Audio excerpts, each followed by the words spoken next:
네, 시장의 흐름을 꿰뚫는 핵심 바로 왜라는 질문입니다. 종목에는 이유 없는 상승도 하락도 없습니다. 냉철한 분석과 집요한 질문으로 시장의 본질을 파헤칩니다. 숫자 너머의 진짜 흐름을 지금부터 짚어봅니다. 궁금한 종목 Y 오늘 함께할 분들 소개하겠습니다. ES 플래닛 허반석 수석팀장, 주식회사 플래처 김덕호 대표 나왔습니다. 어서 오세요. 안녕하세요. 네, 자 김덕호 대표는 오늘 블라인드 뷰 말고 이쪽을 또 오늘 대신 해주러 왔습니다. 저 다음으로 저희 야간수첩부에 가장 많이 출연하는 걸로 알고 있습니다. 오늘도 좋은 활약 기대하겠습니다. 자, 그럼 오늘 첫 번째 주제로 지금 바로 넘어가 보겠습니다. 첫 번째 주제 공개해 주시죠. 자, 제약바이오 억누른 리스크가 완화됐다고 합니다. 뭘까요, 이게? 자, 트럼프 대통령이 의약품에 대해 200% 관세를 부과할 수 있다고 예고했습니다. 200% 어마무시한 숫자입니다. 자, 하지만 그 시점이 1년에서 길면 1년 6개월도 갈 수 있다고 하면서 나름 한숨을 좀 돌릴 수 있는 포인트 또한 있었습니다. 1년이라는 시간을 준다는 것은요, 자 거의 관세를 부과하겠다라는 의미를 우리가 받기는 어려울 수도 있다. 안 할 수도 있다라고도 우리가 쉽게 좀 생각을 할 수 있어요. 자, 또 국내 기업들도 그 시간 동안에는 돌파구를 충분히 찾지 않을까라는 관점도 나오고 있습니다. 자, 또 200이라는 숫자가 엄청 무시무시하기는 하지만 전문가들은 이 외국산 의약품에 대한 포괄적 조치, 이건 맞지만 중국의 펜타닐이 타겟이 될 가능성이 상당히 높다고 이야기하고 있습니다. 결국 중국 제약업계를 압박하고 견제하는 목적이 여기에 좀 포함됐다고 볼 수 있을 것 같은데요. 자, 이렇게 되면 뭐 우리나라는 땡큐죠. 자, 그리고 최근에 미국 헬스케어 업종에서도 강한 상승세가 좀 나오고 있습니다. 우리나라도 커플링되는 현상이 나오고 있고요. 알보리가 움직이고 있습니다. 자, 그렇다면 허반석 팀장님. 자, 오늘 알테오젠이 쭉쭉 올라가는 모습을 보여줬습니다. 야, 46만 원 선을 지금 두 번 좀 시도했다가 다시 한번 내려온 상태거든요. 야, 이번에는 3-4번 만에 뚫어낼 수 있을까요? 알테오젠 같은 경우 지속적으로 걸리는 가격대죠. 46만 원. 3-4번 만에 뚫어낼까? 그러면 대응 전략에 있어서는 이렇게 말씀을 드리고 싶습니다. 46만 원 저항을 전제하고 내가 46만 원을 터치할 때마다 분할 매도해서 나는 수익을 챙길 거야 라는 대응보다는 오히려 거래량이 동반한 윗꼬리가 나올 때 그때 나는 대응을 해보지 46만 원을 괜히 내가 다 팔고 나서 뚫고 올라가 버리면 아쉽지 않은가 이런 말씀을 좀 드리고 싶습니다. 그래서 거래량을 동반한 윗꼬리가 나올 때 차익 실현을 해도 늦지 않을 것이다. 46만 원에 너무 겁먹지 말자라는 결론부터 말씀을 드리고요. 네. 앞서서 관세에 대한 이야기를 말씀을 주셨는데 지금 트럼프가 최초로 대통령에 당선됐을 때 미국하고 중국하고 싸우다가 끝났거든요. 그러니까 트럼프는 지지율 낮아지고 미국의 경제도 어려워지고 네. 했던 무언가 경험이 있기 때문에 지금도 관세 유예를 하고 8월 1일까지 협상에 나서라라는 이야기를 하고 있고 결국엔 관세에 대한 부분이 이제는 글로벌 시장의 변수가 아니라 상수로 작용을 할 수도 있겠다라는 부분 참고해 보시면 좋을 것 같고요. 가장 굵직한 이슈는 금리 인하 기조가 가까워지고 있다. 그렇죠. 여름 또는 늦어도 연준도 8월 이야기가 나오고 있는 상황이니까요. 금리 인하를 하게 된다면 자금 조달 비용이 낮아지게 되고요. 이자 비용이 낮아지면 연구개발 투자를 더 활발히 할 수 있는 섹터가 바로 제약 바이오다라고 보시면 좋겠고요. 금리 인하를 하면 원화 약세 때문에 제약 바이오 기업들의 수출 경쟁력이 강화될 수 있기 때문에 제약 바이오 업종 보고 계시는 분들께서는 실체가 있고 금리 인하에 대한 기대감이 있기 때문에 조금 더 홀딩 전략을 가지고 대응하자라고 말씀드리겠습니다. 알겠습니다. 그 금리 인하 포인트라는 게 우리가 얘기하고는 알보리도 충분히 좀 들어올릴 만한 포인트가 될까요? 저는 충분히 가능하다. 왜냐하면 수출에 대한 기대감 그리고 기술 수출에 대한 기대감, 네. 우리가 알고 있는 실체, 예. 기술 수출을 해본 경험과 앞으로도 파이프라인의 확장성을 볼 때에 알보리만한 기업들이 또 없지 않은가라고 예. 말씀드리겠습니다. 알겠습니다. 허반석 팀장이 이 또 제약바이오의 강한 트리거가 될 수 있는 금리 인하를 얘기해 줬습니다. 그러다 보니까 하반기 제약바이오 기대하시는 분들 상당히 많을 것 같습니다. 김덕호 대표님이 봤을 때 사실 우리가 제약바이오 작년 퍼포먼스 보면은 올해도 좋겠지라는 생각을 했는데 올해 상반기는 이게 뭔가 그렇게 잘 올라갔나라고 물어본다면 좀 퀘스천 마크가 붙긴 합니다. 그래서 하반기를 기대하는 것 같은데 하반기는 좀 어떨 거라고 보세요? 일단 하반기에 이제 제약 업종이 다시 한번 또 이제 부각이 되는 원인은 상반기 때 못 갔기 때문이에요. 아까 앵커님께서 말씀하셨던 것처럼 상반기에 못 갔기 때문에 순환매가 돈다라면은 지금 어느 정도 주가가 지금 선행해서 반영돼 올라온 뭐 제조 업종이라든가 반도체가 이미 지금 주가가 많이 가 있는데 여기서 만약에 실적이 조금만 실망감이 나온다 하면은 외국인들이나 기관 같은 게 공격적으로 매도를 하겠죠. 그러면 여기에 대비했을 때 상대적으로 저평가가 이어지고 있다는 거는 이제 제약 바이오가 될 가능성이 크다라는 거기 때문에 뭐 앞서 대표님께서 말씀하신 것과 동일합니다. 저도 지금 이번 하반기에 이제 금리 인하 가능성에 초점을 놓고 있는 것이 이미 지금 트럼프 대통령이 파월 의장에 대해서 불신임을 굉장히 지금 공격적으로 지금 드러내고 있어요. 매일매일 하죠. 거의. 그렇죠. 그러다 보니까 사실 이게 어떻게 보면은 우리가 봤을 때 그냥 서로 치고받는 그냥 하나의 뭐 레슬링처럼밖에 보이지 않는데 당사자들 입장에서는 지금 미국의 경제가 어떻게 지금 뒤바뀌냐에 대한 어떤 경각심의 인지가 있기 때문에 까딱 잘못하면은 미국 입장에서 굉장히 큰 타격을 입을 수 있다는 거죠. 그러다 보니 지금 오히려 트럼프 대통령 같은 경우에는 경기를 빨리 회복하기 위해서는 금리 인하가 필요하다라고 지금 촉박을 하고 있는 거고 그러면 여기서 이제 우리가 반도체 종목들을 좀 봤을 때 지금 우리가 지난 6월 그러니까 이재명 대통령께서 이제 당선된 이후부터 해서 우리나라 시장에서 그럼 바이오주가 많이 가느냐 생각보다 가지 않았죠. 오히려 그쵸. 반도체, 제조업, 심지어는 자동차까지도 6월에 갔었어요. 그러다 보니까 이제 매기가 돈다라고 했을 때는 어느 정도 차익 매물이 나올 때 꾸준하게 매집을 해왔던 종목들이 어떻게 보면은 이 제약바이오입니다. 뭐 알테오젠 같은 경우에도 지금 보신 분들 아시겠습니다만은 거의 1년 가까이 지금 기관 수매에서 꽤 오랫동안 유지가 되어 있어요. 그러니까 오히려 지금 우리가 개인 투자자들도 여기서 조금 더 갈 가능성이 있겠구나라고 베팅을 할 수 있는 것처럼 이제 우리가 하반기에 좀 주목을 해본다라면은 금리 인하 그리고 이제 순환매 그리고 마지막으로 최근에 이제 FDA에서 적용을 하고 있는 이 CMPV 프로그램, 그러니까 국가우선 바우처 프로그램을 도입을 하면서 이제는 최종 신약 허가 신청서를 제출을 하면은 과거에 한 1년 걸렸던 거를 이제 한두 달 만에 끝내버리겠다고 지금 얘기를 하고 그렇죠. 있어요. 근데 이게 지금 벌써 6월 중순에 이미 발표가 났어요. 그럼 이제부터 시험대에 올라오고 있는 기업들은 지금 우리나라에서 이미 임상 3상까지 통과를 하고 이제 뭐 적응증 관련해서 지금 또 추가 허가를 지금 요청을 하고 있는 기업들 그리고 중국도 지금 이 CMPV와 마찬가지로 비슷하게 지금 기존에 60일 정도의 그 심사 기간을 30일로 줄이겠다고 지금 얘기가 지금 다시 나왔거든요. 그러면 저는 지금 수출하기 굉장히 좋은 거는 또 어떻게 보면은 제약 바이오들이 될 수 있다라고 판단을 하고 있기 때문에 예. 뭐 지금 바이오 섹터가 아직 없다. 그러면 아직 그래도 바이오 섹터가 본격적으로 움직이지는 않았으니 한 두세 종목 정도는 한번 골라보시는 게 어떻겠느냐라고 네. 말씀을 드리고 싶어요. 알겠습니다. 제약바이오가 본격적으로 움직이지 않았는데 지금 타이밍 어떻게 좀 정확히 판단해야 될지도 되게 중요할 것 같습니다. 김덕호 대표님 추가 질문을 좀 해보자면은 코스피, 코스닥 키 맞추기는 필요한 상태입니다. 근데 코스피가 너무 달려갔어요. 코스닥도 좀 따라가야 되는데 사실 코스피가 오늘도 800은 안 됐습니다. 800보다 조금 더 올라가야 되지 않을까 생각이 드는데 그걸 또 견인하려면 제약바이오가 움직여야 되지 않을까. 사실 이제 코스피, 코스닥이 꼭 키 맞추기를 할 필요가 있느냐는 질문에서 저는 좀 생각이 다릅니다. 오히려 왜냐하면- 차별화되게 가야 된다. 그렇죠. 왜냐하면은 코스닥 같은 경우는 이제 기술력이 저평가됐던 기업들이 사실 굉장히 기술이 많이 몰려 있고 예. 코스피 같은 경우에는 이제 우리나라 시장을 대표하는 이제 벤치마크 기업들이 굉장히 많았어요. 그렇죠. 제가 늘 말씀드리지만 삼성전자 왜 계속 못 갔습니까? 코스피는 이렇게 잘 가는데 삼성전자 못 가는 이유가 뭡니까? 벤치마크 역할로 항상 쥐고 있는 사람 많았는데 삼성전자가 무조건 가야지만 코스피가 간다는 인식이 있는 것이 아니라 이제는 한국의 많은 기업들이 실적이 좋기 때문에 삼성전자가 좀 늦게 가더라도 코스피가 먼저 가는 경우다라고 설명을 많이 드렸어요. 그래서 코스닥도 지금은 이제 800 지수에서 계속 지금 업무려 있는 것이 굉장히 좀 답답한 모습을 느낄 수 있겠지만은 말씀대로 이제 제약바이오가 조금 더 기지개를 편다라고 했을 때 그리고 이제 반도체 같은 경우에는 이제 장비단과 이제 소부장주까지도 좀 더 확대해서 주가를 좀 네. 움직임을 보이고 있기 때문에 저는 이제 탄력 자체는 코스피보다는 코스닥이 조금 더 높을 가능성이 있지 않겠나라고 판단하고 있습니다. 알겠습니다. 그럼 이거네요. 우리가 봤을 때 키 맞추기를 들어간다고 해서 코스닥이 코스피보다 덜 올라갔네. 그러니까 제약바이오가 좀 더 좋겠네라는 생각을 하기보다는 오히려 확실히 좀 돈 잘 벌고 벤치마크가 될 수 있는 기업들 보고 종목을 보는 것도 좋은 전략이 더 될 것 같습니다. 자, 이제 제약바이오에 대한 이야기 종목으로 귀결을 좀 시켜보겠습니다. 허반석 팀장님 준비한 종목 한번 들어볼까요? 네, 삼성 바이오로직스입니다. 삼성. 100만 원 초입에서 삼성 바이오로직스 한번 말씀을 드렸습니다. 언제 네. 말씀을 드렸냐면 지배구조 개편, 상법 개정 이야기가 나올 때 삼성 바이오로직스를 토픽으로 말씀을 드리면서 100만 원 초입에서는 삼성 바이오로직스 담아볼 만합니다라고 말씀드렸죠. 그때 당시에도 차트상 저위험 구간이었고 지금 이제 108만 원 돌파를 하고 있는 상황인데요.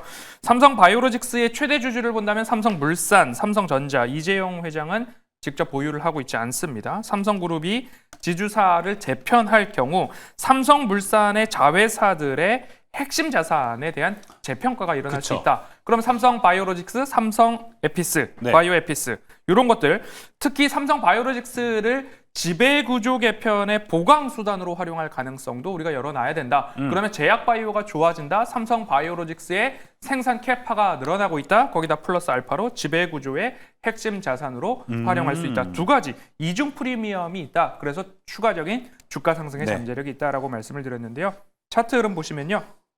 차트상 저위험 구간에서 반등하고 있습니다. 마찬가지로 100만 원 선에서 이렇게 반등이 나왔습니다. 그렇게 된다면 아직 늦지 않았습니다. 목표가 120만 원 말씀을 드리고요. 손절가 95만 원 말씀을 드리는데요.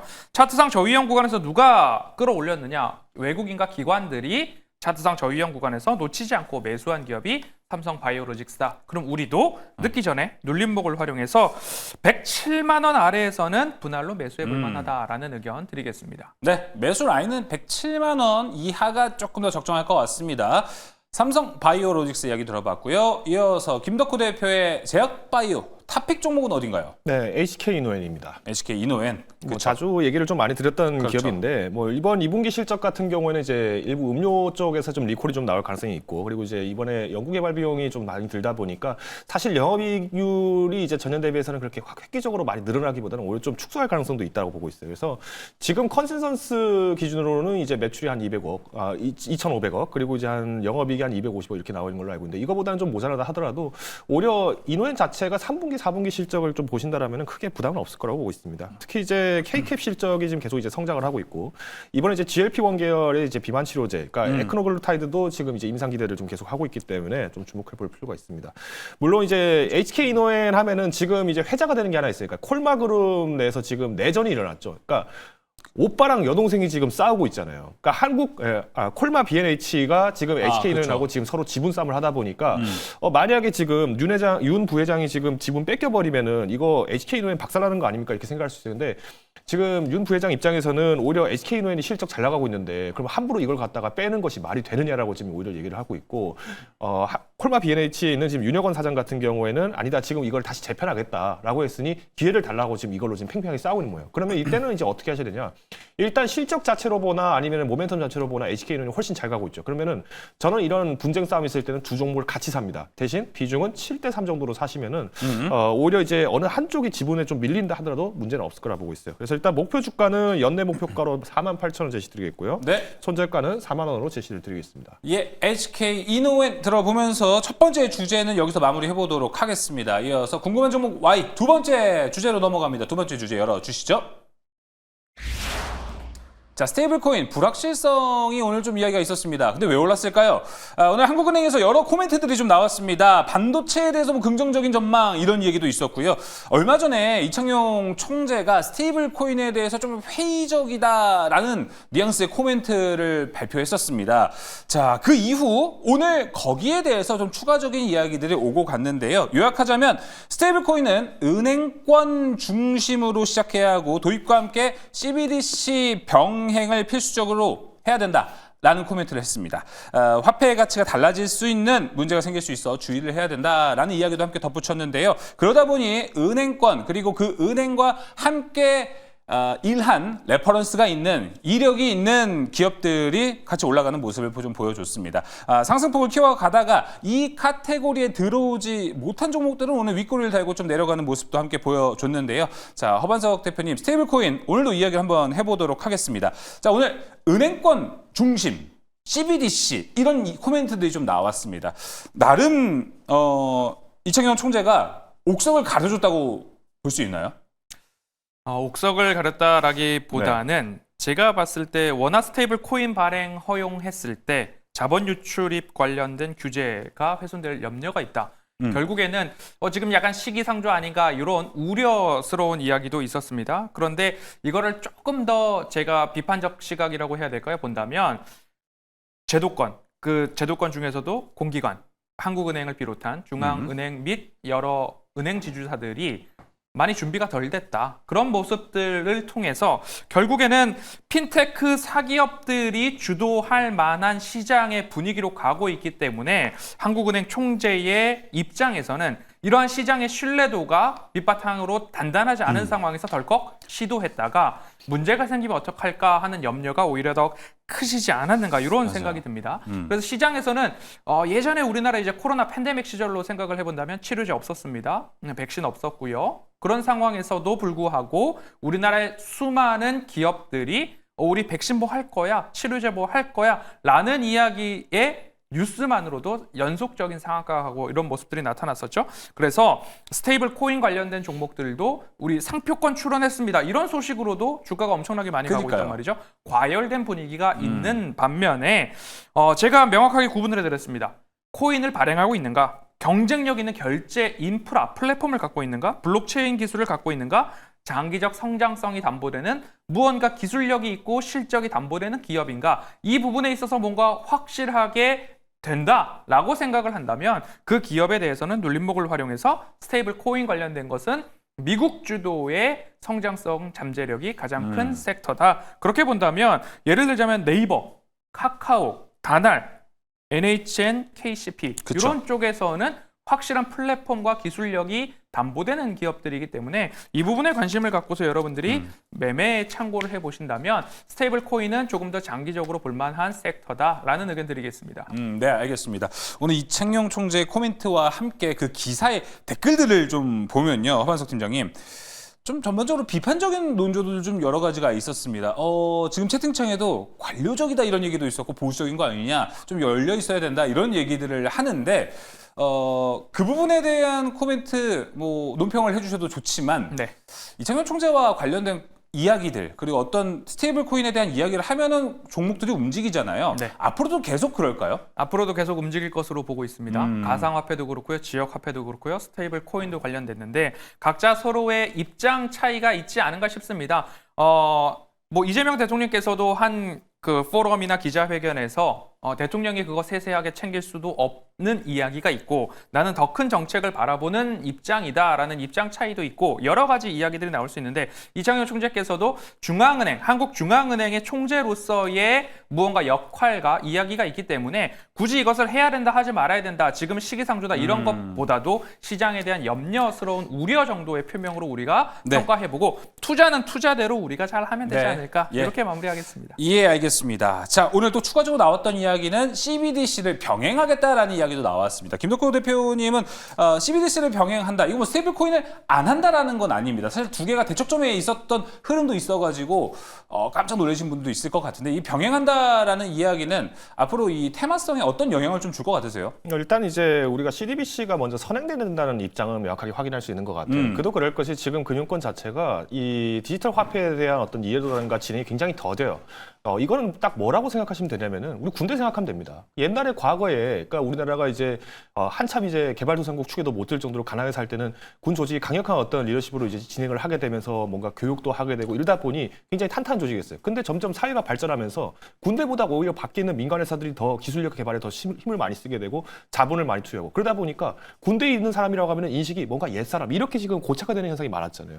그러다 보니까 저는 이 모습이 뭐랑 똑같냐면 관료제의 형태는 어쩔 수가 없습니다. 그러니까 아마 댓글에서도 뭐 이렇게 너무 좀 관료적인 것 같아요라고 하지만은 결국 이창용 총리께서 지금 촉하고 있는 것은 공무원입니다. 그러다 보니 결국 이제 정부에서 뭔가를 진행을 하기 전에 앞서서 제도적 검증이라든가 이런 걸 해야 되는데 지금 현재 금융권 자체도 제대로 그것이 준비가 됐냐? 그게 안 돼 있기 때문에 문제가 생기는 거예요. 그러다 보니 새로운 먹거리를 찾아야겠다라고 찾다 보니까 카카오나 네이버 같은 기업들이 먼저 움직이는 겁니다. 우리 지금 플랫폼 있습니다. 이거 가능합니다. 우리도 지금 유통 가능한 자본금이 어느 정도 있습니다라는 거를 보여주고 있다는 거죠. 근데 저는 아까 이제 대표님께서 말씀하신 것과 동일하게 스테이블 코인 관련주들은 이제 CDBC가 만약에 채택이 됐다. 그럼 그 이후에는 더 빠르게 움직일 가능성도 크다고 봐요. 왜냐? 결국은 누군가를 통해서 유통을 해야 되는데 우리가 과거에 우리 연말정산 때 시즌 보면은 카드 세액공제 다 기억나실 거예요. 근데 네. 지금은 옛날 현금이랑 똑같이 세액공제를 하지 않고 카드 세액공제를 더 적게 해줍니다. 왜? 누구나 다 쓰고 있으니까요. 네. 근데 그전에는 소비 촉진이라든가 여러 가지를 하기 위해서는 더 적극적인 정책들을 많이 제시를 할 수밖에 없는 건데 스테이블 코인이 지금 통제가 잘 안 된다라는 부분에서는 아직까지는 한국은행에서는 당연히 비판적으로 볼 수밖에 없어요. 그렇지만 여전히 우리가 이 테마 자체를 그렇다고 해서 무조건 방임하라라고 보기보다는 계속 주기적인 관찰은 가셔야 된다. 다만 지금 현재 위치 자체는 지난 한 달 동안의 주가 변동에 대해서 굉장히 좀 탄력이 높게 나타났고 또 이제 관련주들에 대한 어떤 증권사 레포트도 거의 도박처럼 레포트를 내고 있어요. 아니 2주 3주마다 간격으로 계속 레포트를 내고 있는데 목표 주가가 뭐 어떤 거는 카카오페이는 뭐 13만 원 갑니다. 그거를 6월 26일 날 올렸어요. 네. 그러니까 이런 상황을 오히려 지금 기관들도 지금 조장을 하고 있는 마당이다 보니까 개인 투자자들이 한번 삐끗나기 시작하면 이걸 대응하기 어렵겠죠. 그래서 네. 차라리 저는 좀 변동 대비를 하는 내에서 좀 적은 비중으로라면은 뭐 투자를 충분히 가능할 수 있겠지만 만약 중장기 투자를 원하신다 그러면은 조정 이후 진입도 충분히 네. 매력적이지 않나라고 예. 생각하고 있습니다. 알겠습니다. 스테이블 코인 저희 방송 뭐 궁금한 종목 Y에서 다룬 지 한 이제 넉넉 잡고 2개월 좀 넘어간 것 같은데 우리가 예전에 막 좋다 어떤 종목 볼까라고 이야기하는 것보다는 조금 더 보수적인 관점도 현재는 필요할 것 같습니다. 자, 두 번째 주제 이제 탑픽 종목으로 바로 넘어가 보도록 하겠습니다. 자, 종목은 좀 간결하게 좀 들어보도록 하겠습니다. 먼저 허반석 팀장님. 네. LG CNS 다시 가지고 왔습니다. 네. 뭐 많이 올랐다가 잠시 수렴의 분위기, 눌림목이 있다라고 말씀을 드리고 싶고요. 지금 뭐 7월 중순 내 수렴 후에 다시 재반등에 대한 모습들. 결국에는 제가 말씀드리는 것은 거래량이 감소하면서 하방을 지지하고 있다라는 것은 조정의 마무리 시그널이 될 수 있다. 목표가 12만 원, 손절가 74,000원 말씀드리겠습니다. LG CNS 들어봤고요. 김덕호 대표의 스테이블 코인 탑픽 종목은요? 네, 네이버입니다. 앞에서 좀 네이버에 대해서 좀 부정적인 여론을 좀 만든 것 같아서 좀 안타깝긴 합니다만은 여전히 네이버의 이제 네이버 페이에 대한 가치 재평가도 기대감이 충분히 있고요. 그리고 이제 하반기 이제 커머스 수수료 인상을 더해서 이제 지금 실적 회복도 이제 눈여겨지고 있습니다. 특히나 이제 디지털 트윈 사업 이게 지금 계속 잊혀지고 있는데 이 사우디 쪽에서 지금 뉴무라바에 지금 디지털 트윈 공급하겠다는 계약 체결이 지금 되고 있습니다. 그러니까 2023년도부터 계속 지금 좋은 성과를 내고 있다 보니까 저는 오히려 스테이블 코인을 비롯해서 이제 앞으로 어떤 블록체인 시장들 그리고 이제 암호화폐까지도 좀 더 확대해서 본다라고 하면은 결국 이것을 이제 통제를 할 수 있는 시스템들은 이제 디지털 트윈 기술을 확보하고 있는 이 네이버가 또 새로운 서비스를 만들 수 있다는 기대감이 있기 때문에 저는 일단은 현재 위치에서의 진입을 하시는 분들을 위해서 좀 제안을 드린다면은 목표 주가를 공격적으로 잡지 마시고요. 한 28,000원. 그러니까 단기 변동에 좀 대비하자라고 말씀드리고 싶어요. 손절가는 24만 원 제시드리겠습니다. 네.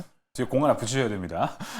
네, 제가 목표가를 자, 네이버까지 이야기 들어봤습니다. 자, 이제 세 번째 주제로 넘어가 보겠습니다. 궁금한 종목이 세 번째 주제 공개해 주시죠.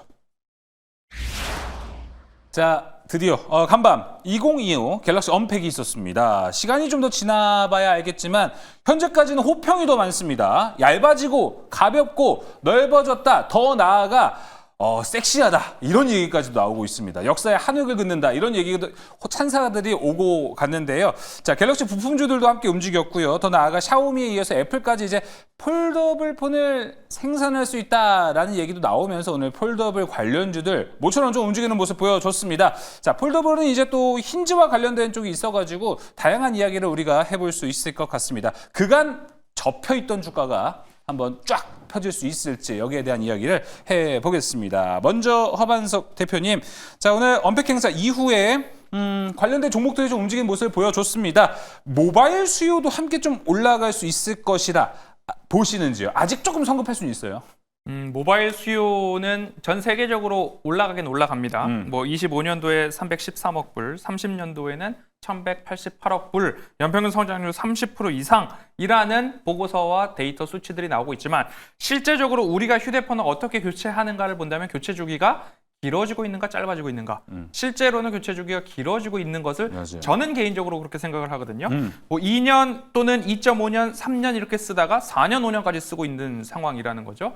뭐 아기가 생겨서 그런 거 아니냐라고 하시는 분들도 있는데 그게 아니라 실제적으로 휴대폰의 성능도 좋아졌고 성능이 사실은 상향 평준화가 되고 있는 상황이기 네, 때문에 굳이 휴대폰을 빨리 바꿀 필요는 없어지고 있다라는 부분 참고해 보신다면 우리 일상생활에서 갤럭시 언팩 행사가 이미 있었다. 그럼 투자자로서 이미 선반영된 분위기가 있다. 보유자분들은 거래량을 동반한 윗꼬리를 기다려야 되겠지만 신규 진입은 굉장히 조심스럽게 하셔야 된다라는 의견 드리겠습니다. 예, 알겠습니다. 자, 그러면은 우리가 한번 여기서 폴더블 관련주들을 다시 한번 볼 타이밍이 좀 될지도 궁금합니다. 사실 여기와 관련해서 궁금한 종목 와인은 아니지만 블라인드 뷰에서 김덕호 대표가 관련된 종목에 대한 이야기를 해준 적도 있어가지고 폴더블에 대한 이야기 한번 해보면 좋을 것 같습니다.